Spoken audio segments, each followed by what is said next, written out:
Oh, hi, and welcome to Basic Folk. This is a podcast where we have honest conversations with folk musicians. And I'm your host. I host it. I'm Cindy House. Oh man, what a great episode we have today. Big hair, big sound, big personality, and big feelings is New Zealand by way of Canada's Tami Neilson. As part of her family's Neilson Family band, Tami's been performing and touring since she was a young kid. She and her two brothers spent their childhoods on the road with their parents, playing fairs, churches, dance halls, and morning television shows, all while tucked tightly into the family caravan. Not only does she give a rundown of what the sleeping arrangements in the trailer was like, Tami's bed doubled as the kitchen table by day. Through it all, she paints a picture of how her parents gave her a front row seat to the music industry. Their band was opening for Kitty Wells and Johnny Cash and winning awards left and right. Tami took the practice of hustling with her after she moved to the bottom of the globe, New Zealand, where she slowly but surely established herself in the country music world. 16 plus years after the move, she has a wonderful family with two boys and has become an absolute staple in the New Zealand music world. After establishing some success in her new country, Tami suffered a great loss. Her father had been a true north in her life and music, and he died suddenly a few years back. Tami's pretty candid about how his death and influence impacted her life. Tami is also known for her incredible beehive hairstyles and awesome handmade stage outfits, which she has been showcasing in her very excellent YouTube series, The Tami Show. We talk about expressing herself and empowering other women through her appearance and music.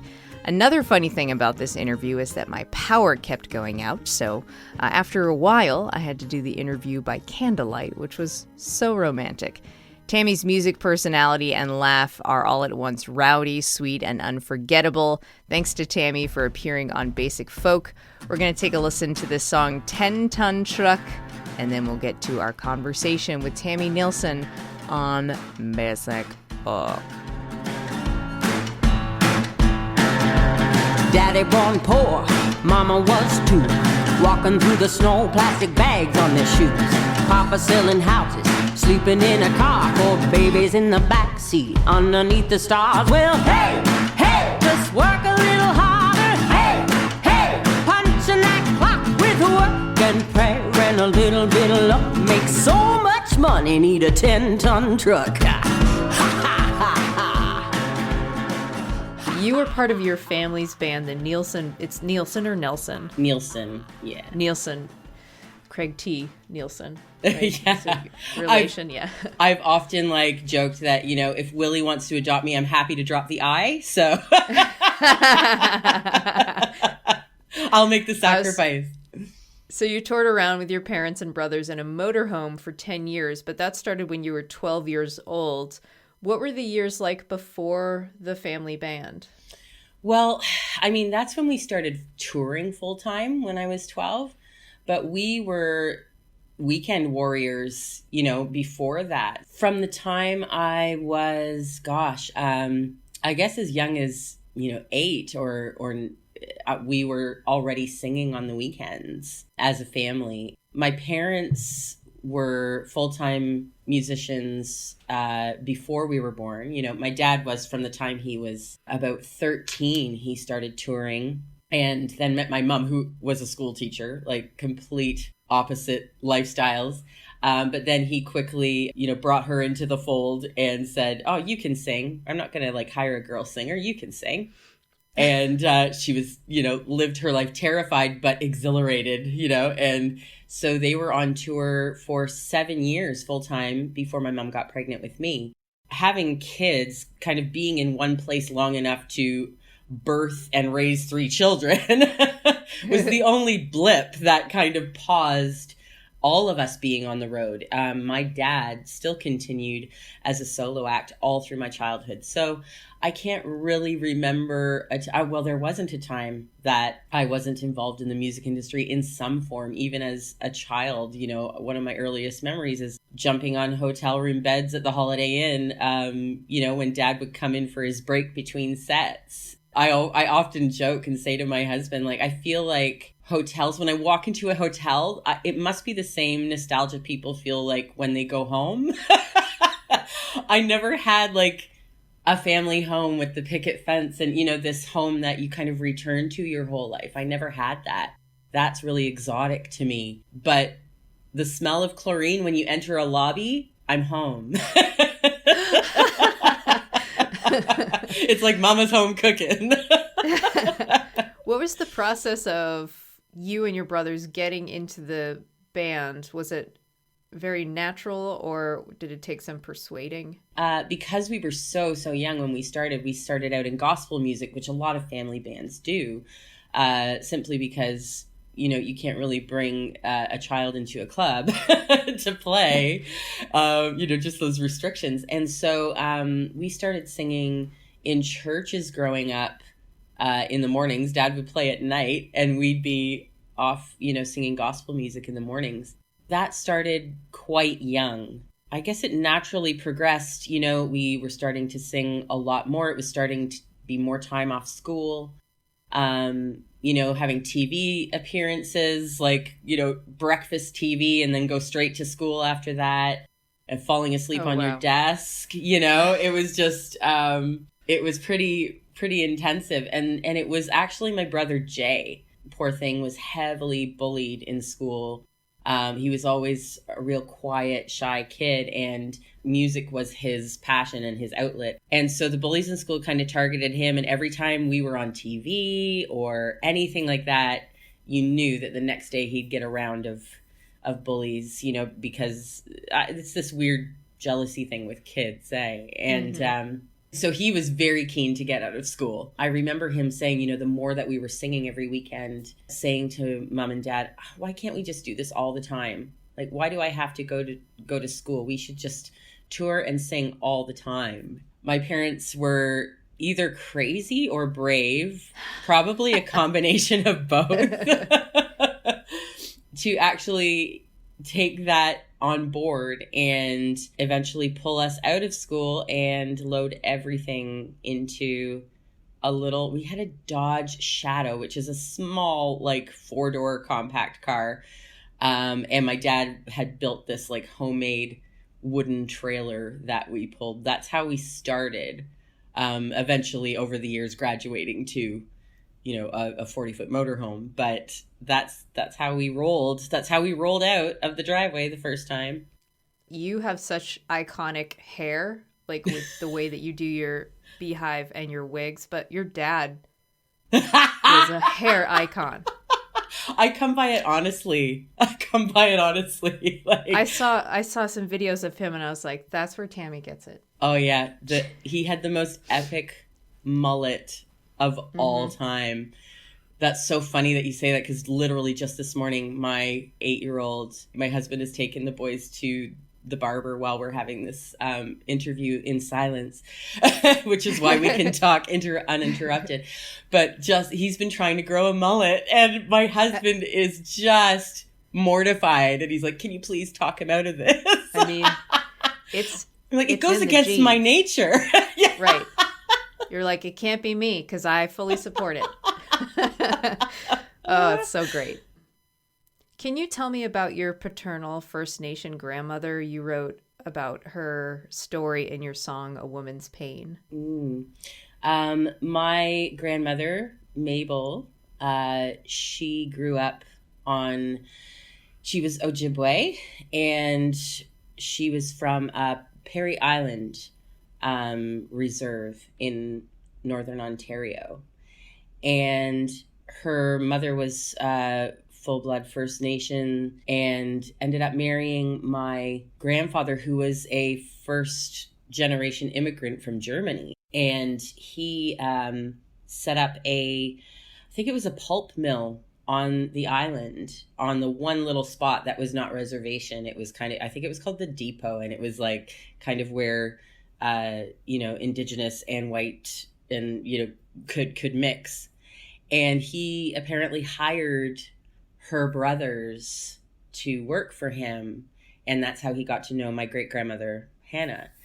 And it's interesting. I've just like 2 weeks ago, had the first conversation with my cousin, Peggy, who she was the very first female chief of Manitoulin Island in Ontario.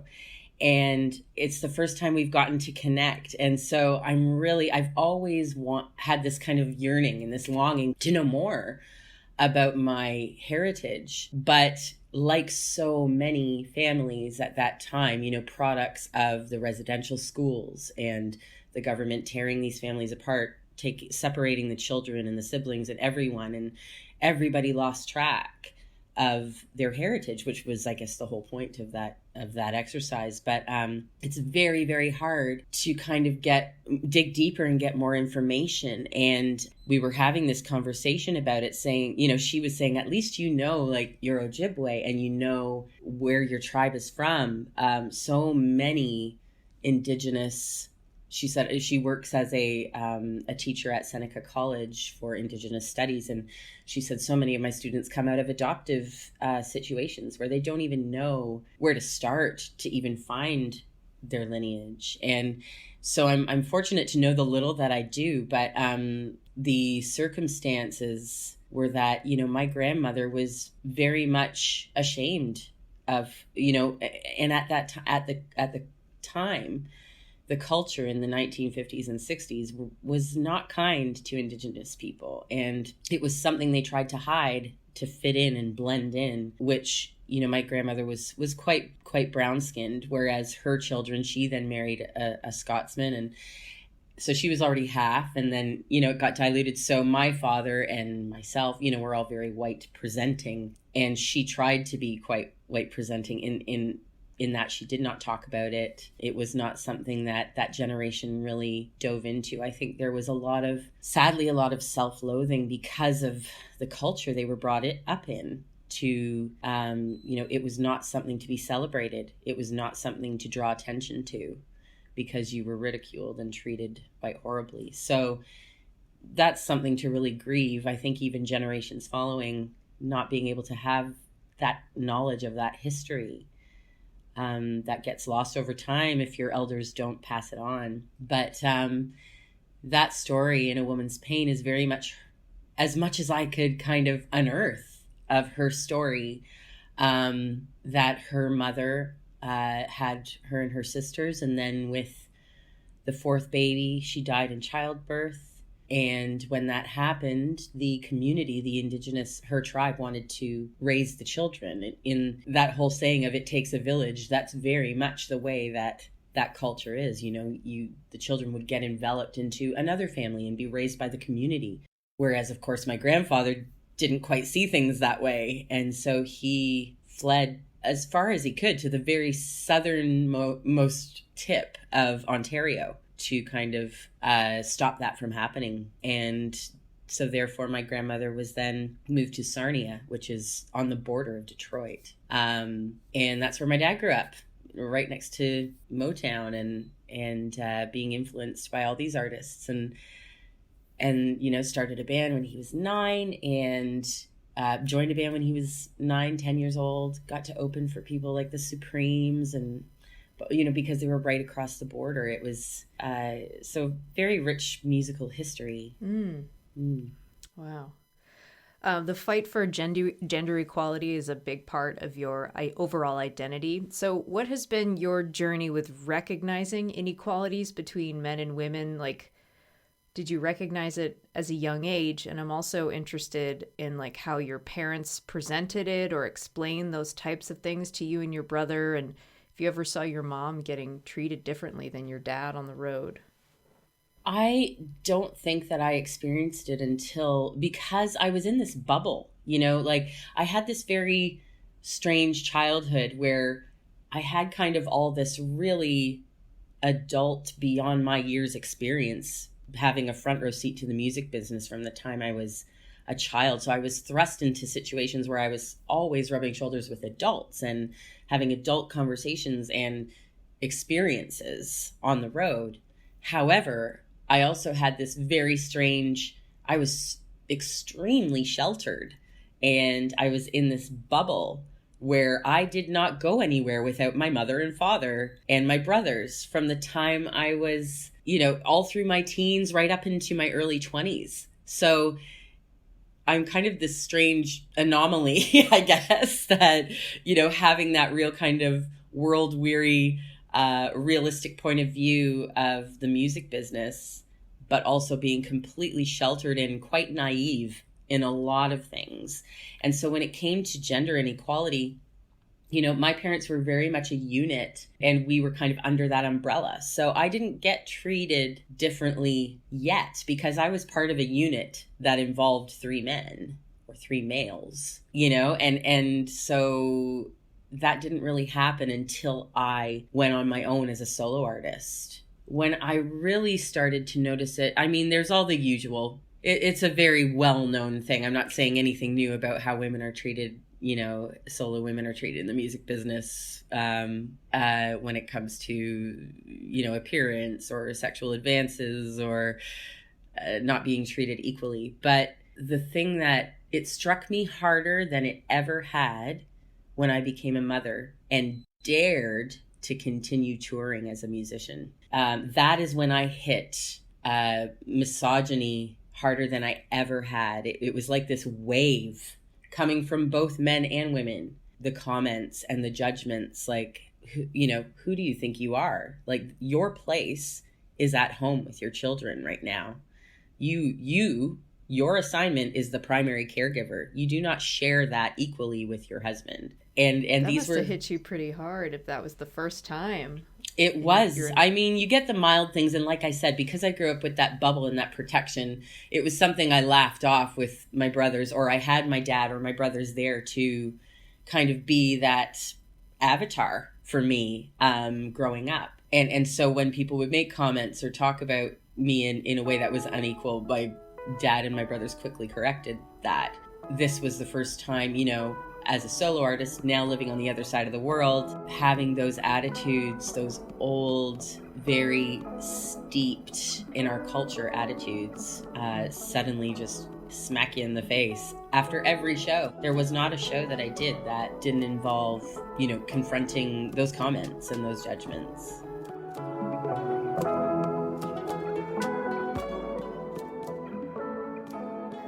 You have this you've got so many great stories about being on the road as a kid. I think this was before you went on the road. You opened for Kitty Wells. So basically the story is that your family opened for Kitty. There was this moment when your dad pointed her out to you before the show, sitting on a rickety chair in sequins and like clutching her purse. How did what he said to you impact your impression of country music or the music industry in general? I think, when he brought us, he intentionally did that. We were in the green room or, doing our own thing. And he intentionally said to me, "Come with me." And we walked down this hallway and looked around the corner, and there she was. With all these waiters, going past. It was a dinner show. And as I said, she was in the most unglamorous of situations. And him saying to me, "I want you to look at this. That there is the queen of country music. Like, she is who Patsy Cline and Loretta Lynn, everybody that you look up to, strived to be Kitty Wells. She was the first female solo artist to have a hit in country music." He said, "Look where she's sitting right now." And just, her in her full regalia, her in her full sequins, sitting on this little chair with her purse while food was flying off trays around her. He said, that's the reality of the music business. That's something that my dad always instilled in us. Like, it doesn't matter how many accolades or how high up the ladder you climb. Like, the reality is, this is the day to day. This is the other 23 hours when you're not on stage. And I think that was a really valuable lesson for kids growing up in the music business to see. We never grew up with stars in our eyes. We never had these kind of grand ideas of, once I'm a star, It was we were very much raised as, this is a career, this is a job. And just like any job, it's hard work, it's showing up every day, and it's having to plod through a lot of hardships to even have that 1 hour on stage. So I think it was a really valuable thing, a foundation that he laid for us. All right, I want to hear about this 35-foot motorhome.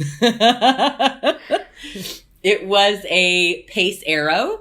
There were, so our parents had the bedroom in the back, and then my bed was the kitchen table, which folded into a bed. So by day we ate on it, and by night I slept on it. Sounds very hygienic. And so it all folded down into a bed. And then Jay's bed was like, there was a couch that kind of folded into a single bed. And then my youngest brother, Todd, was quite little then, so he could actually fit it was a pull down bunk that came down over the driver's seats, like the driver and passenger seat. So his was like this bunk that pulled down from the ceiling. So it was tight. It was tight quarters. I don't know how we did it. My mom used to have a rule. She's like, if you can't eat it or wear it, you can't buy it. And we used to kind of like rotate. I remember like CDs and books, and because I'm a bookworm. So I remember like going into a new town, and the big treat, I'm like, we'd find a used bookstore. And if we came across a used bookstore, that was my time to like grab my handful of books, trade them in for a new stash, and then, have my that was my allocated space. I had like precious square footage for my books. From watching the Tami Show, I've seen every episode. It seems like you and your brothers are all very funny. So I'm wondering where humor was in your family growing up. How did you learn to be funny or want to be funny? My dad was a stand-up comedian from the time, as soon as they stopped, even before, when dad and mom were on the road as a duo, it was always a mix of comedy and music. And my dad was a hybrid. He never ever could separate the two. He couldn't be serious in music. It was such a part of him. And the stories of, that they told us growing up, how, he went and played at the Comedy Store in LA, and Mitzi, the original owner, who discovered people like Robin Williams and all of these comedy greats. Is that Pauly Shore's mom? I think it is. It's the one fact I know. Yeah. If you watch Comedians in Cars Getting Coffee with Jerry Seinfeld, there is an episode where they go to the Comedy Store. And man, that was such a great episode to watch, because I've heard the stories growing up. And dad did his set. Mitzi came up to him afterward and said, you move to LA and I will make you a star. I will put you in touch with everyone because you've got it. And dad made the decision that he didn't want his kids growing up in LA. He didn't want that life for his family.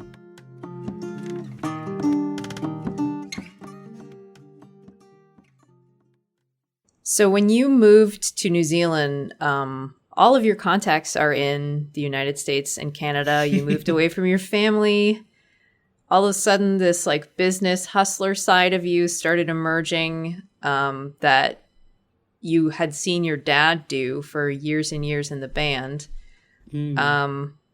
which must have been, I don't know, just in hearing about the how shy you were on stage, if that was easy for you to access or if it was a little bit more difficult to get into that. It was definitely daunting, when I first moved here to New Zealand and, starting from scratch, not knowing a soul except for my future husband. And I think that getting started, was pretty overwhelming, when you don't know another soul in the music business, and leaving, pretty much everyone said to me, you're committing career suicide. Everyone leaves there to come here to make it. You're doing it backwards, but my long game worked out. Really, really long game.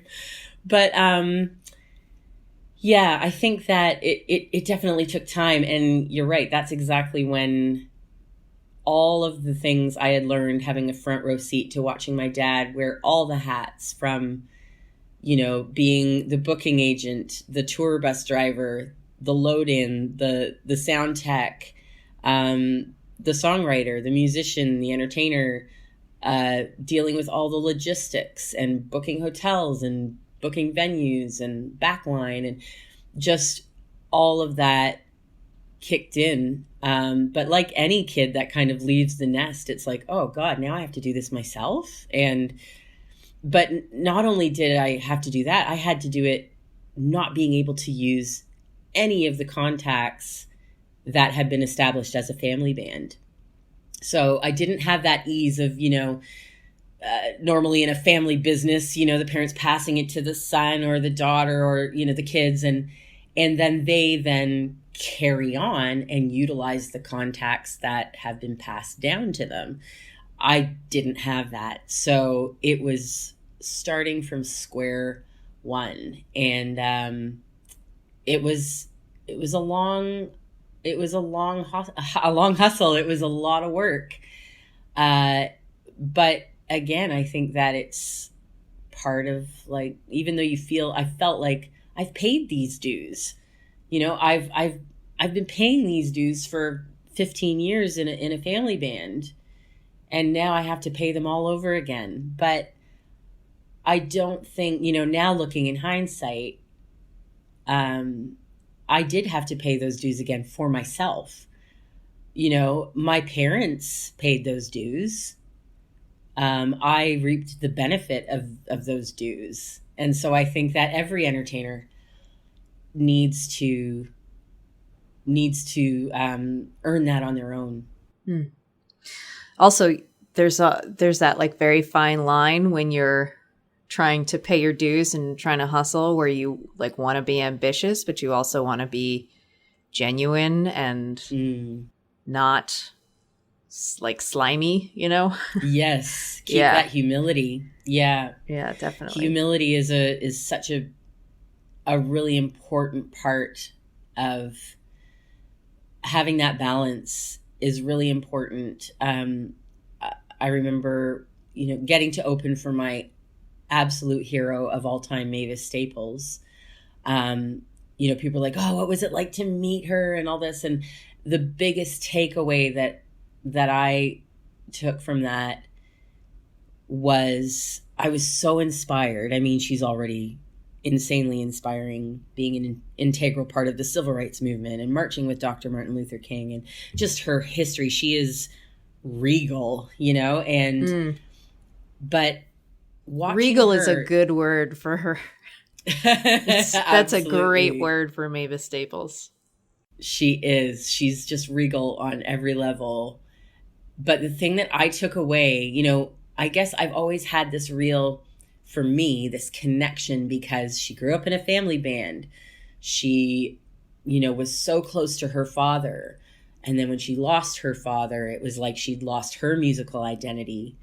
And, being surrounded with her siblings and her family was such a part of her music. And that was true for me as well.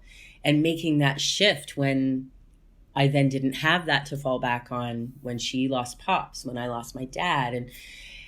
And so, I talked to her about that. But the thing that I took away from it the most was how she's been in this business for 60 years. She has walked much harder paths than I will ever walk. And she radiates joy at all times. She radiates joy. She radiates generosity and love. And that is what I took away from it the most was, this business is hard. And like you said, there's hustle and there's hard work. But the whole time, if you can carry joy at the center, that's the fuel. Like if your humility and your joy and your generosity tank is empty, don't do it. You need to walk away and refill it, because if you're not giving that out, what's the point? There's no point at all. And that was what I took away from her, and something that just confirmed, my dad always radiated and gave out joy. And so that's always been kind of my number one MO.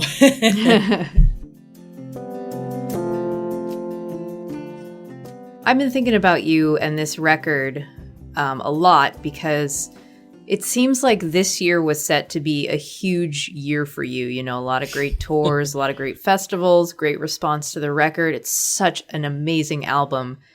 Thank you. And then it all kind of like vanished with the pandemic.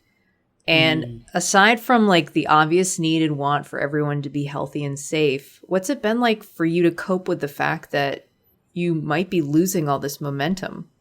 Yeah, I don't think there's any might be. I think that the momentum is truly lost, and that's something that I have had to grieve and allow myself to take that time and that space to grieve and not feel guilty about it. When it first started unraveling, and it's so ironic now, we in the first month of the release, or 2 weeks of the release, we sold so much vinyl and almost sold out that my label's like, oh my God, we got to get another pressing. This is amazing, and so we pressed another different color vinyl, and it was going to be this exciting exclusive thing. And then of course everything stopped and the boxes are sitting in their office. But on the front of this album, they had included a sticker with all the quotes from reviews. And and the album just arrived a few weeks ago, and it made me want to laugh and cry at the same time. The quote was, 2020, the year of Tami. Oh. And I thought, oh my God, like this is going to go out, this will not age well. Oh, it will not age well. And 2020 is definitely not the year of Tami. That is not going to be the word we think of when we think of 2020. Wow. Oh, and at first, when we went into lockdown really early and very strictly here in New Zealand. When it first happened, my husband's an essential worker. So I was at home with my 5 and 8-year-old 24/7. And there was no time to grieve.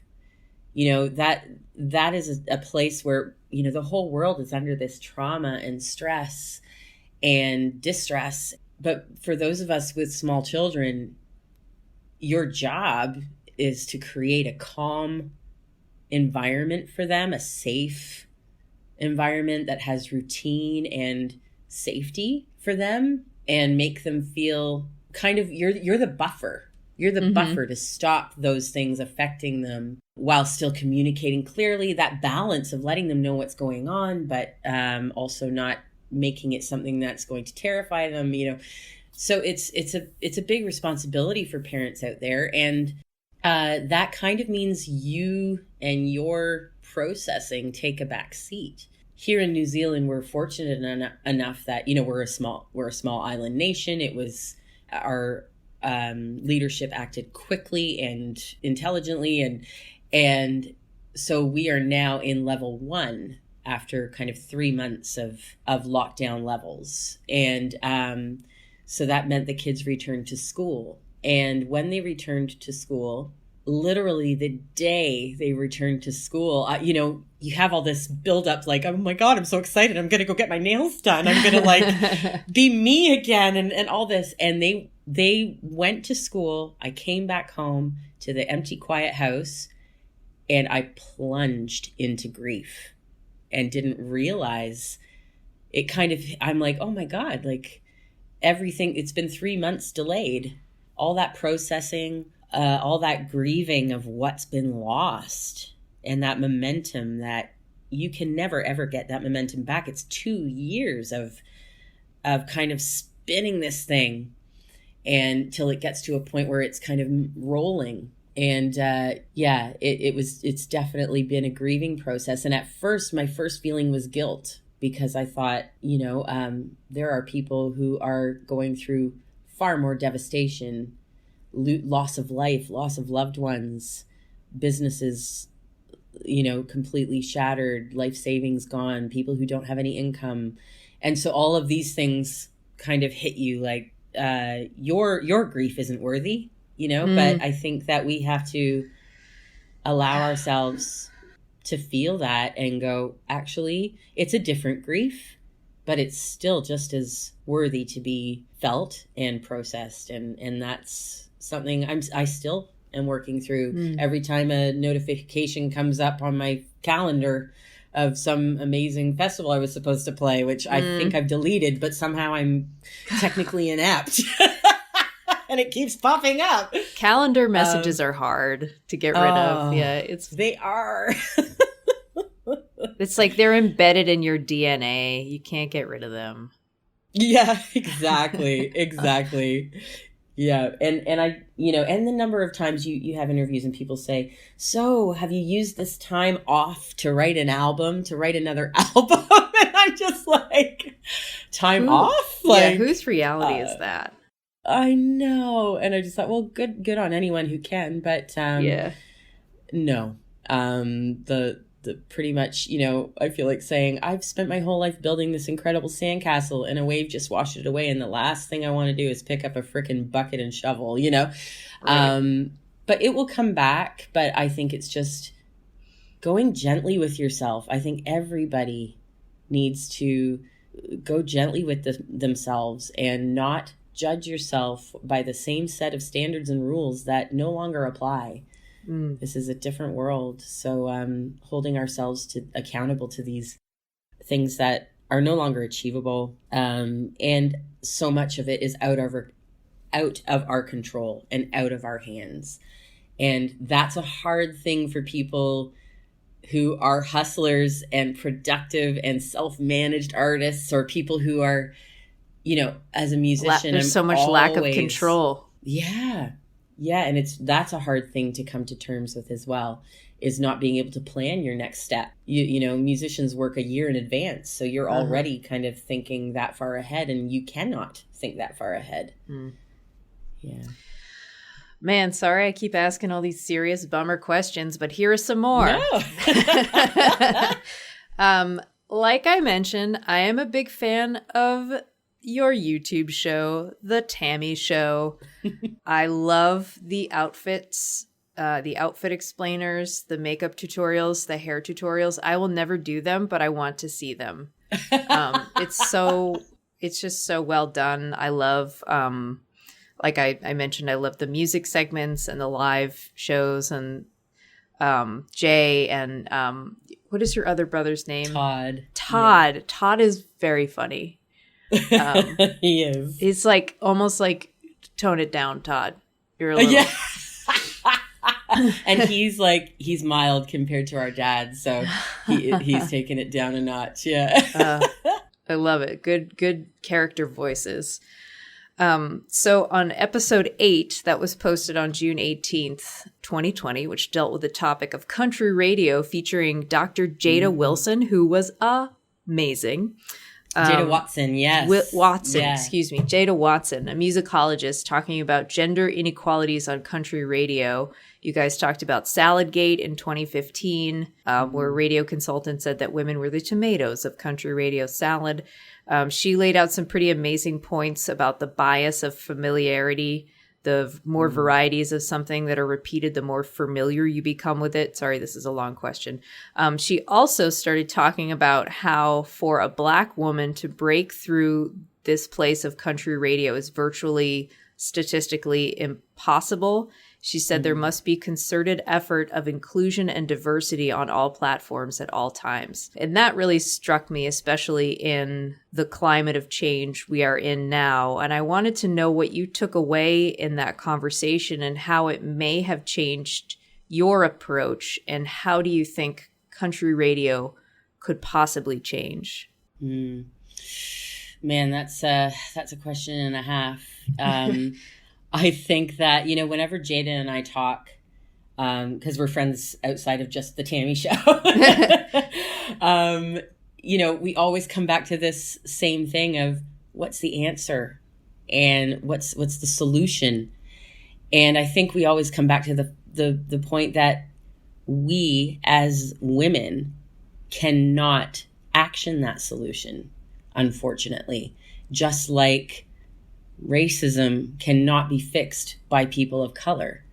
It is something that people who are in power, normally in this situation we're talking about, male, or in racism, people who are not of color, who are white, people who have privilege and power are the ones that need to make those changes in order to actually affect cultural change. They need to be brave. They need to step up and make those changes, because as female artists or women of color who are artists, you know, the music is there. It's being made. It is top shelf. It is world class. It is not for lack of material. And I think that the only thing that I can do, which I'm trying to do in my very small way with my small platform, is to bring and draw attention to the discrepancies. And that's why I had Jada on the show. That's why I talk about it in my shows. That's why I write songs about it, because as a female artist, that is what I can do. And so that is what I will do. And even doing that the small things that I can do, I run into a lot of opposition and a lot of negative attitude and comments and gaslighting. And it's really discouraging to see that. But by far, the percentage of people who are supportive outweigh the negative. And so like any, social media platform or anything that's public, you're always going to get that percentage of opposition and trolls. And whenever you stand up for anything that is standing up for something that is not the norm and not the majority, or pointing out an issue that makes other people uncomfortable or that might take away from their comfort, you are going to be targeted. You are going to have opposition. And I guess for me, when it comes to equality for race, gender, sexual orientation, all of that opposition just makes me double down. And so keep bringing it, because I'm just going to keep doubling down. And it is important. I want to be able to look my children in the face, in the eye, when they ask me about the civil rights movement that happened in 2020. And when they say, what did you do, Mom? Where were you when that happened? I want to be able to look them in the eye and say, I marched. I used my platform to try to help others. It's so important to me to be able to leave that legacy for my children, and to be able to look at them without hypocrisy and tell them that I did try to make a difference for the future of the women they love, or the men they love, or the people of color that they love. And I hope to God by the time they're my age, it will be an absolute non-issue. I hope that it will be like us talking about ads in the 50s of men spanking women because their coffee wasn't hot enough. We point and laugh now and go, oh my God, can you believe the sexism back then? I would love for them to say that about 2020. The year of Tami. I want to. If I buy your vinyl, I already bought your vinyl, but if I buy it again, do I get one of those stickers? You just want that collector's item. Yeah. Oh, I'm just gonna keep buying them until I get it. Well, yeah, because the one that is the new edition. It's called the Crystal Ball vinyl. So okay. If you look for that, that's the one with the sticker. I will find it. The sticker of shame. All right, Tami, this has been amazing. I want to do one more thing before you go, and it's called the lightning round. Okay. Here we go. What is the first song you learned on the guitar? You Ain't Woman Enough to Take My Man by Loretta Lynn. Of course it was. Batman or Superman? Superman, always. What is your karaoke song? Oh God, I don't really have one, but if it was, it would definitely be something Celine Dion. Oh, I would love to. It would have that. to be. Yeah. Oh my God. You and Trixie Mattel singing a Celine Dion duet. Oh, yes. Bring it. It's like my fantasy. Favorite radio station as a kid? Oh, my goodness. Or favorite A-side of a tape? A-side of a tape would be this is the best of Judy Garland. I thrashed that as a kid. Like, I basically am a gay man trapped in a straight woman's body. And everyone loves it. Dogs or cats or something else? Well, we have a little dog, Harry. He's a miniature schnauzer because I'm actually allergic to both cats and dogs. I'm allergic to the dander, but Harry doesn't shed. You have to get him cut. So dogs. But we also have chickens and cows, but they don't really count. What kind of cows do you have? We have, I don't know the proper names. I'm so bad. We have like 5 calves at the moment. We call them lawnmowers because we're on 10 acres and they keep our paddocks crisp. But yeah, they're black and white. My favorite part of the Tami Show was when you were like, my husband is home and he's he's having the kids watch him weed. And then you zoom down and he's in the garden weeding and they're just... and they're watching him like... Yeah. Poor things. That's great. That's the most entertaining thing in lockdown. Watch Dad weed. Ooh, the weed whacker. Exciting. What was the first album you bought with your own money? Amy Grant, Heart in Motion. Oh my God. These are all perfect answers. You are a bookworm. What is the last book you read?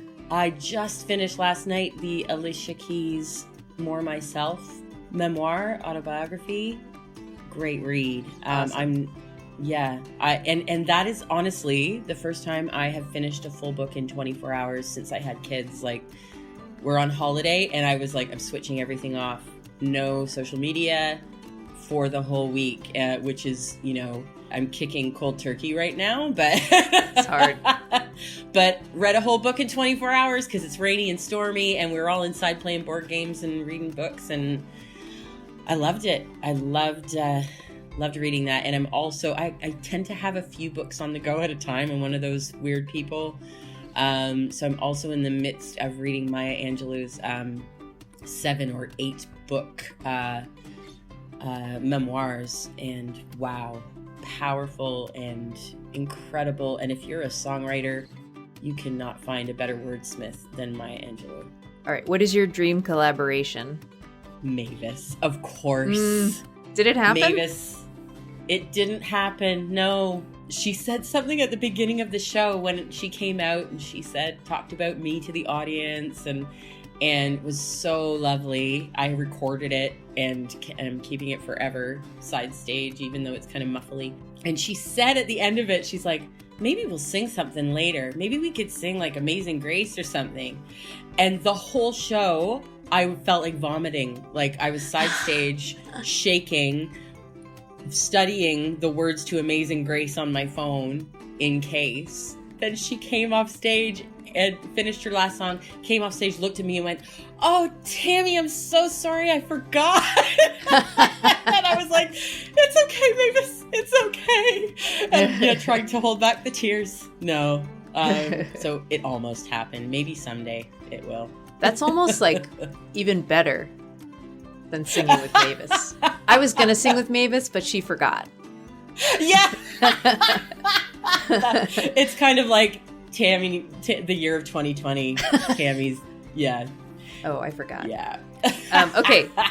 Couple more. Flying or invisibility? Flying. Star Trek or Star Wars? I've always dreamt of it.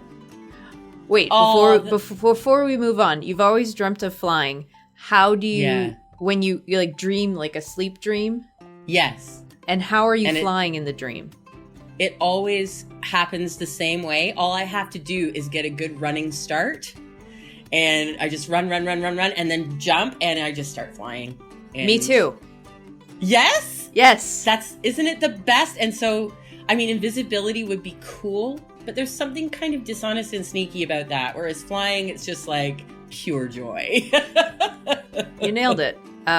Star Trek or Star Wars? that is an impossible choice. I am a die-hard Trekkie. Like, I'm a sci-fi geek, so I love them both equally. If I had to, I'd say that Star Wars, there's more of like a nostalgic, emotional investment, and that's why. And that's why it's so important to me. But Star Trek is like, even if you took away the nostalgia and like childhood emotional investment, I would still love it. So that doesn't help, but I can't choose, so that's my answer, both. All right. And last one. Where is the most beautiful place you've ever visited? Oh, man. Well, visited, I guess I can't really say within New Zealand because this is where I live. Madrid was like top 3 at least. And we were there, and it was just like, the whole light was like, the air was like this golden pinky light, and it felt like walking through a dream. Like, it felt like a fairy tale. And yeah, Madrid is one of those places I dream of, where I just run and fly. Perfect. Oh man, well, that's it. That's the lightning round. We've done it. Sorry, my answers were too long, but I couldn't just have like one word. Tami, this has been really delightful to speak with you. I'm so excited that we're best friends now. Yeah, me too. And I wish you all the success, and I'll just keep buying vinyl records and sending them to people. And we'll do what we can to build that momentum back up.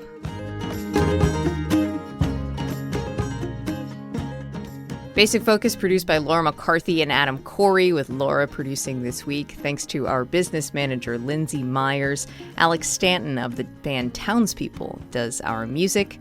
I'm your host, Cindy Howes, and I gotta thank you so much for listening today.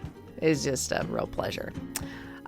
We are proud to be on the American Songwriter Podcast and Network. You can find out more about this podcast at cindyhowes.net. This is the 79th episode of Basic Folk. So much content to catch up on. If you missed any of it, it's all still there, floating around in the internet. We'll talk to you next time. Thank you so much for listening. Bye.